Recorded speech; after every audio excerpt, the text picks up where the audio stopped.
안녕하세요. 유튜브 채널 미국 주식 이시워치입니다. 오늘은 스톱허브, 티커 STU미죠. 이 기업의 IPO에 대해서 좀 깊이 파고 들어볼까 합니다. 저희가 좀 조사를 해보니까요. 이 IPO를 둘러싸고 단기적인 기대감이랑 또 장기적인 우려가 상당히 엇갈리는 것 같아요. 오늘 그 내용을 좀 자세히 살펴보겠습니다. 네, 맞아요. 특히 그 기관 투자자들 수요가 있잖아요. 이게 뭐 예상을 훨씬 뛰어넘는 수준이다. 이런 소식이 들리면서 상장 첫날 주가가 어떻게 움직일지 기대가 아주 뜨겁습니다. 오늘 저희가 스톱허브 사업 모델부터 시작해서 재무 상태, IPO 조건, 또 시장 참여자들은 어떻게 보고 있는지 이런 것들을 좀 면밀히 분석해서요. 청취자 여러분께서 좀 균형 잡힌 시각을 가지실 수 있도록 도와드리겠습니다. 좋습니다. 그럼 바로 핵심부터 짚어보죠. 스톱허브 IPO, 단기적으로 봤을 때 어떤 점을 가장 주목해야 할까요? 결론부터 딱 말씀드리자면요. 장기적으로 보면 스톱허브가 계속 손실 보고 있고 또 부채도 꽤 많고 이런 위험 요소가 있는 건 분명 사실이에요. 하지만 상장 예정일, 그러니까 2025년 9월 17일이죠. 바로 그 첫날 주가에는 아주 강력한 긍정적인 요인들이 작용할 걸로 보입니다. 가장 중요한 신호는 역시 기관 투자자들의 폭발적인 수요예요. 그 로이터 통신 보도를 보면 배정된 주식 수의 20배, 20배를 넘는 수요가 몰렸다고 하거든요. 20배요? 와, 엄청나네요. 네, 이게 최근에 성공적으로 IPO했던 블리시, 티커 BLSH죠. 그 사례랑 거의 똑같은 수준이에요. 그때 블리시가 상장 첫날 80% 넘게 급등했었거든요. 게다가 스톱허브의 현재 기업 가치 평가액, 이게 약 93억 달러 아래인데 과거에 목표했던 게 165억 달러였어요. 훨씬 낮아졌죠? 목표치보다 훨씬 낮게 잡았군요. 그런 전략적인 저평가로 해석할 수 있습니다. 상당히 강력한 통매제죠. 이런 점들을 다 고려해보면 상장 당일에는 상당한 주가 상승을 기대해볼 만하다. 이렇게 보고 있습니다. 단기적으로 그렇게 급등할 수 있다는 기대감은 저도 이해가 갑니다. 충분히 그럴 수 있죠. 하지만 그 전에 스톱허브라는 회사가 도대체 뭘 하는 회사고 또 근본적으로 어떤 위험을 안고 있는지 이걸 먼저 명확하게 파악하는 게 중요하다고 생각해요. 라이브 이벤트 티켓 시장에서 뭐 중요한 회사인 건 맞지만 그 이면에 숨겨진 문제점들을 그냥 넘어가서는 안 됩니다. 상장 첫날 이후의 변동성까지 고려하려면 이 기업의 본질부터 좀 제대로 알아야 하지 않을까요? 네, 맞습니다. 아주 중요한 지적이십니다. 그럼 스톱허브라는 기업 자체에 대해서 좀 더 자세히 알아보겠습니다. 어떤 회사인가요? 스톱허브는 기본적으로 스포츠 경기나 콘서트, 뭐 연극 같은 거 있잖아요. 그런 라이브 엔터테인먼트 이벤트 티켓을 개인들끼리 서로 사고 팔 수 있게 연결해주는 플랫폼이에요. 미국에서는 뭐 대표적인 티켓 교환 및 재판매 플랫폼이죠. 역사가 꽤 됐어요. 20년이 넘었고요. 특히 그 2차 티켓 시장에서는 거의 뭐 개척자 역할을 했다고 볼 수 있습니다. 최근에는 유럽 기반의 비아고고랑 통합을 하면서 이제는 사업 영역이 전 세계 200개가 넘는 국가랑 지역으로 확장된 어엿한 글로벌 기업이 됐습니다. 비아고고랑 합병했군요. 그래서 글로벌 기업이 된 거고요. 이게 뭐냐면 구매자한테는 유효한 티켓을 제 시간에 받을 수 있게 보장해주고 혹시 문제가 생기면 동급 이상의 다른 티켓을 주거나 아니면 전액 환불을 해줘요. 반대로 판매자한테는 판매 대금을 제때 지급해주고요. 이런 제도가 있으니까 2차 티켓 시장에서 고질적인 문제였던 뭐 사기구래라든지 위조 티켓 같은 거에 대한 불안감을 좀 해소해주고 신뢰를 쌓는데 아주 중요한 역할을 하고 있다고 봅니다. 그 판 프로텍트 보장 제도요? 이론상으로는 정말 그럴듯해 보이죠. 완벽해 보이는데 근데 실제 사용자 경험은 좀 상당히 다른 이야기를 하고 있는 것 같아요. 예를 들어서 레딧 같은 커뮤니티에 들어가서 스톱허브 관련 글들을 찾아보면요. 이 보장 제도가 제대로 지켜지지 않았다는 불만 글이 정말 넘쳐납니다. 그래요? 어떤 불만들이 주로 나오나요? 뭐 티켓을 제때 못 받았다? 아니면 아예 엉뚱한 티켓을 받았다. 그런데 고객 서비스 연결은 하늘의 별 따기고 문제 해결은 하염없이 지연된다. 이런 비판들이 아주 많아요. 심지어는 뭐 아예 사기 피해를 입었다. 이런 주장들도 심심치 않게 보입니다. 이런 부정적인 사용자 경험들이 글쎄요, 단기적인 IPO 거래에는 당장 영향을 안 미칠 수도 있겠죠. 하지만 장기적으로 보면 이 회사의 브랜드 이미지나 고객 충성도에는 정말 심각한 타격을 줄 수 있는 문제입니다. 물론 운영상의 문제점이나 개선해야 할 부분이 있다는 지적은 일리가 있다고 생각합니다. 하지만 이 펜프로텍트 보장이라는 게 단순히 고객 서비스 차원을 넘어서 스타버브의 시장 지배력을 강화하는 어떤 전략적인 도구로서 기능하는 측면도 봐야 하거든요. 특히 그 멀티호밍 문제를 해결하는 데 기여를 하는데요. 이게 뭐냐면 판매자들이 보통 여러 플랫폼에다가 동시에 티켓을 올려놓는 경향이 있잖아요. 아, 그렇죠. 여기저기 다 올려놓죠. 네. 근데 스타버브는 이런 안정적인 거래 환경이랑 보장 제도를 통해서 판매자들이 스타버브 플랫폼을 좀 우선적으로 이용하도록 유도하는 효과가 있습니다. 이게 판매자 측면에서는 굉장히 강력한 네트워크 효과를 만들어내요. 더 많은 판매자가 모이니까 자연스럽게 더 많은 티켓이 스타버브에 올라오게 되고 그럼 구매자 입장에서는 선택의 폭이 훨씬 넓어지죠. 이게 다시 플랫폼의 매력도를 높이는 그런 선순환 구조를 만드는 겁니다. 네트워크 효과 말씀은 알겠습니다만 경쟁 환경도 정말 만만치가 않아요. 가장 위협적인 경쟁자라고 하면 단연 티켓마스터로 운영하는 라이브 네이션 엔터테인먼트죠.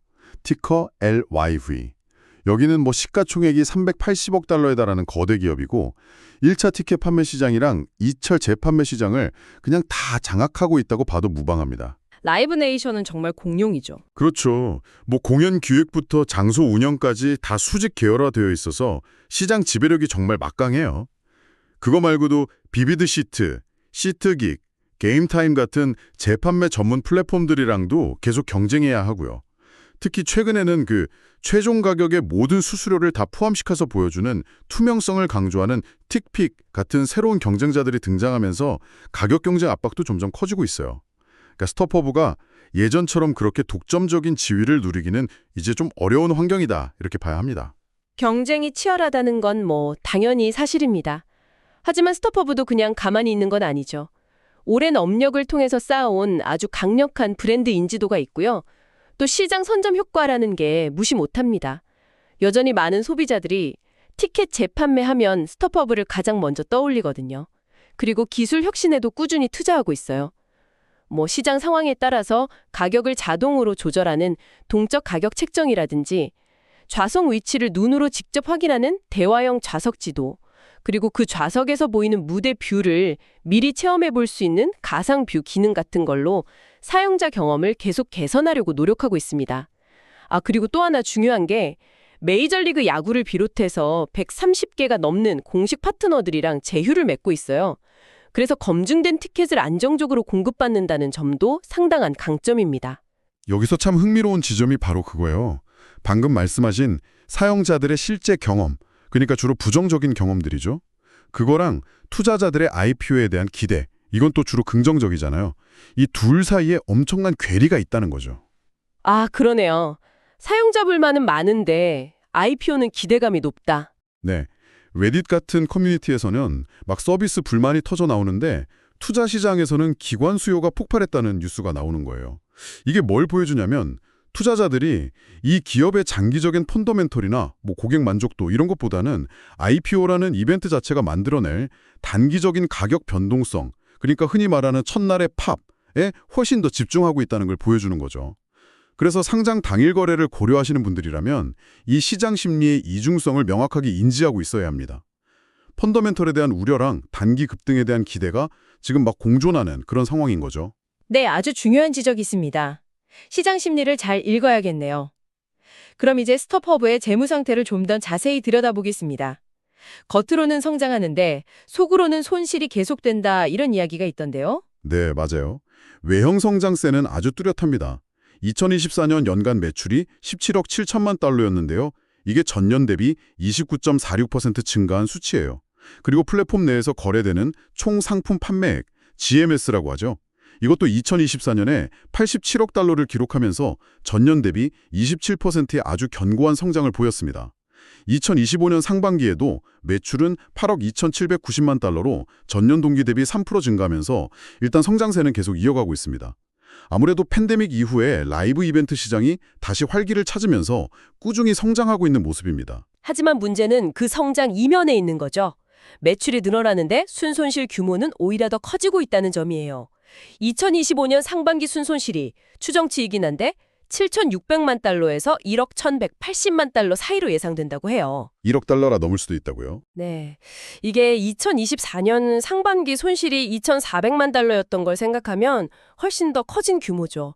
물론 뭐 사업 운영 비용이 증가한 탓도 있겠지만 가장 근본적인 원인은 이 회사가 짊어지고 있는 그 막대한 부채에서 발생하는 이자 비용입니다. 스톱허브 재무구조에서 가장 큰 위험 요소를 하나만 꼽으라면 저는 단연코 이 부채 문제를 꼽겠습니다. 2025년 중반 기준으로 순부채, 그러니까 총 부채에서 현금성 자산을 뺀 금액이죠. 이게 무려 23억 8천만 달러에 달하는 걸로 알려졌어요. 23억 8천만 달러. 와, 정말 엄청난 액수네요. 그렇죠. 이 어마어마한 부채 때문에 매년 상당한 금액의 이자를 갚아야 하는 거예요. 이게 매출이 아무리 늘어도 순손실을 계속 내게 만들고 오히려 손실폭을 더 키우는 주된 요인이 되고 있는 겁니다. 재무적으로 보면 상당히 취약한 상태라고 할 수밖에 없어요. 바로 그 점 때문에 네, 바로 그 점 때문에 이번 IPO가 단순히 뭐 성장 자금을 조달한다 이런 목적 이상의 의미를 갖는 겁니다.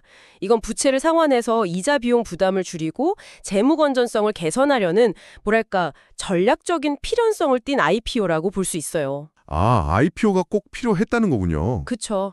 이번 IPO를 통해서 조달하는 자금, 최대 목표가 8억 5천만 달러잖아요. 이 돈의 상당 부분이 아마 부채 상환에 쓰일 가능성이 매우 높습니다. 만약에 IPO가 성공적으로 잘 마무리돼서 부채를 상당 부분 줄이고 이자 부담을 확 덜어낼 수 있다면 이게 결국 수익성 개선으로 이어질 수 있거든요. 그렇게 되면 회사의 장기적인 생존 가능성에 대한 시장의 신뢰를 높이는 아주 강력한 신호가 될 겁니다.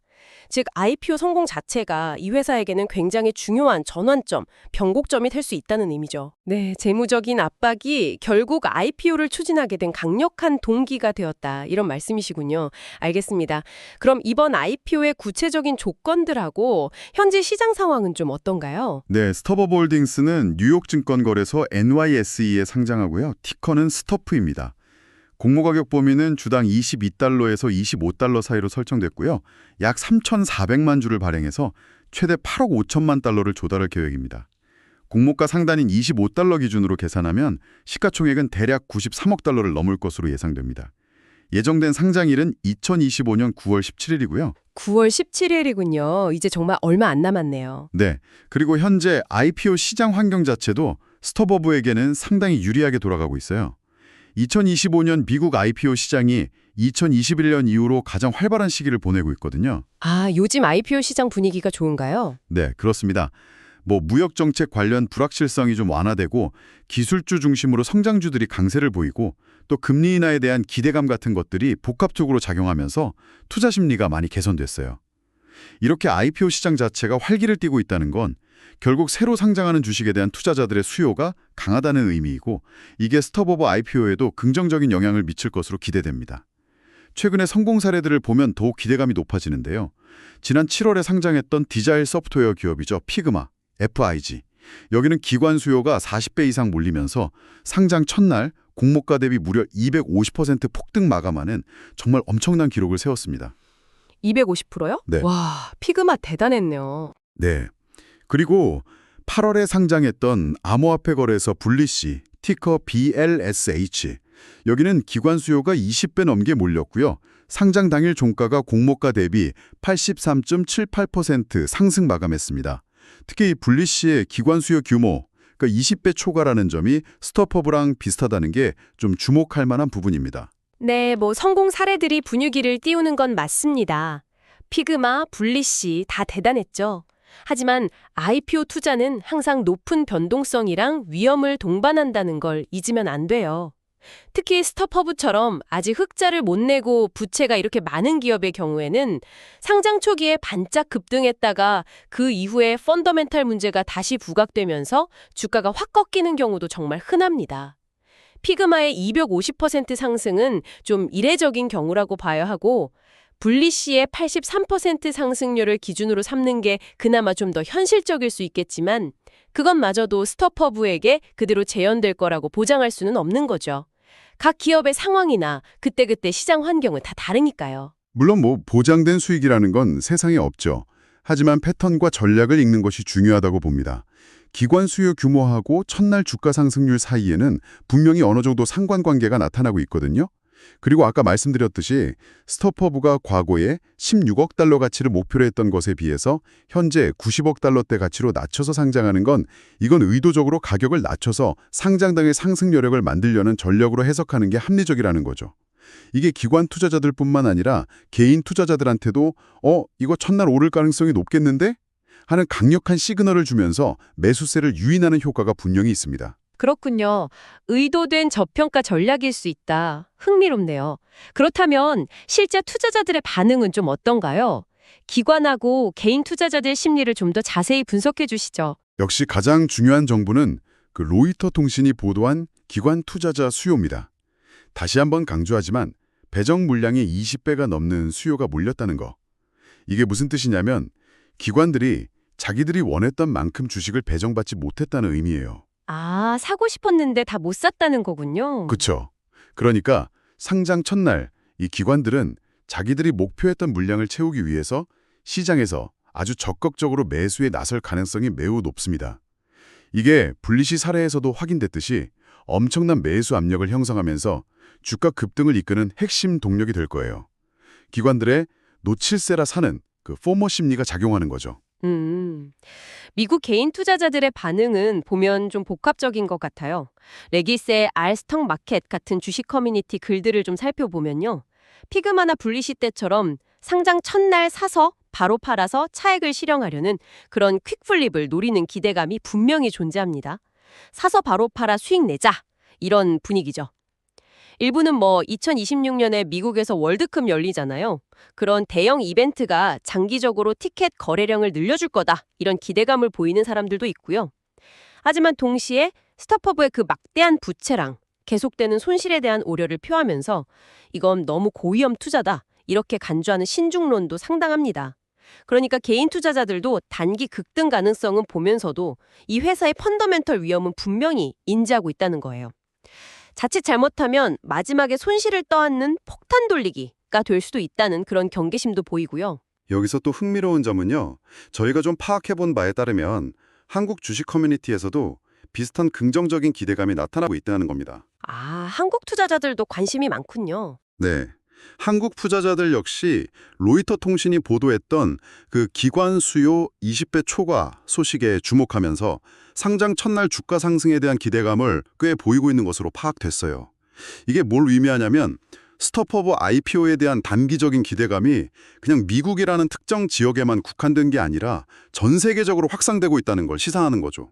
미국, 한국 등등 글로벌 개인 투자자들이 이 동일한 정보, 즉 기관 수요 20배 초과라는 정보에 기반해서 매수세를 형성한다면 상장 당일의 매수 압력은 더욱 증폭될 수 있습니다. 네, 글로벌 개인 투자자들의 관심까지 더해진다면 매수세가 더 강해질 수 있겠네요.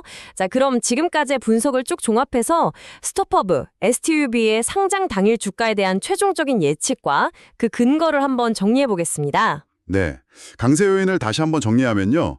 뭐니 해도 압도적인 기관 수요, 20배 초과라는 게 가장 강력한 상승 동력입니다.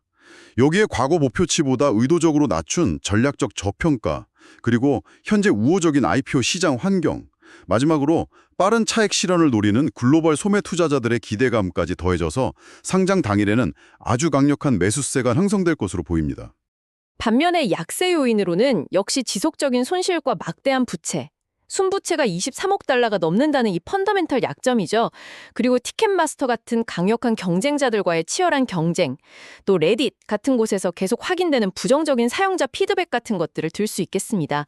이건 장기적인 관점에서 보면 분명한 위험 요소들이에요. 하지만 단기적인 관점, 그러니까 딱 상장 당일 거래 관점에서만 본다면 기관의 압도적인 매수 수요와 전략적인 가격 측정이라는 이 강세 요인들이 펀더멘털 약점을 충분히 압도할 가능성이 매우 높다고 저희는 판단합니다.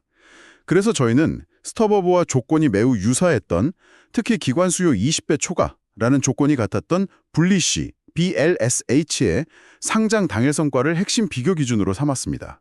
블리쉬가 상장 당일 공모가 대비 83.78% 상승 마감했고요. 장중에는 최고 143.24%까지 올랐었거든요. 네, 분리시 사례를 기준으로 삼으셨군요. 네. 이 결과를 스톱업에 한번 적용해 보면요. 스톱업의 공모가 중간값이 23.50달러잖아요. 여기에 분리시의 종가 상승률인 83.78%를 적용하면 예상 종가는 약 43.19달러가 나옵니다. 만약에 분리시의 장중 최고 상승률이었던 143.24%까지 도달한다고 가정하면 이론적으로는 57.24달러까지도 가능하다는 계산이 나오고요. 이걸 종합적으로 고려해서 저희는 스톱업의 주식이 상장 당일 공모가를 크게 웃돌면서 최상적으로는 43.00달러에서 50.00달러 사이에서 마감할 것으로 예측합니다. 43달러에서 50달러 사이. 네, 이게 공모가 중간값 대비로는 최소 83%에서 최대 113%의 상승을 의미하는 겁니다. 상당한 상승폭이죠. 상장 당일 거래를 고려하시는 청취자 여러분께서는 이러한 급증 가능성을 좀 염두에 두셔야 할 것 같습니다. 하지만 다시 한번 강조하지만 이건 어디까지나 예측일 뿐입니다. 실제 주가 움직임은 당연히 다를 수 있고요. 특히 펀더멘털 약점이 이렇게 뚜렷한 만큼 상장 첫날 이후의 주가 변동성은 정말 매우 클 수 있습니다. 따라서 장기 보유에는 좀 신중해야 한다고 생각해요. 첫날 급등 이후에 차익 실현 매물이 막 쏟아져 나오거나 아니면 펀더멘털 우려가 다시 부각될 경우에는 급락할 가능성도 절대 배제할 수 없습니다. 네, 알겠습니다. 단기적인 급등 가능성과 장기적인 위험 요인을 모두 고려해야 한다는 말씀이시네요. 자, 오늘 저희는 스톱업의 IPO에 대해서 정말 다각도로 심층 분석을 해보았습니다.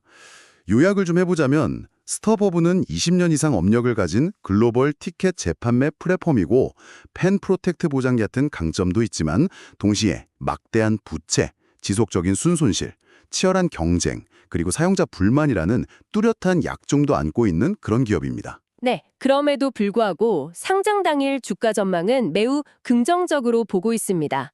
배정 물량의 20배가 넘는 압도적인 기관 수요, 그리고 의도적인 저평가 전략, 우호적인 IPO 시장 환경, 여기에 글로벌 개인 투자자들의 단기 차익 실현 기대감까지 결합되면서 공모가 대비 83%에서 113% 수준의 급등 가능성이 점쳐진다는 거죠.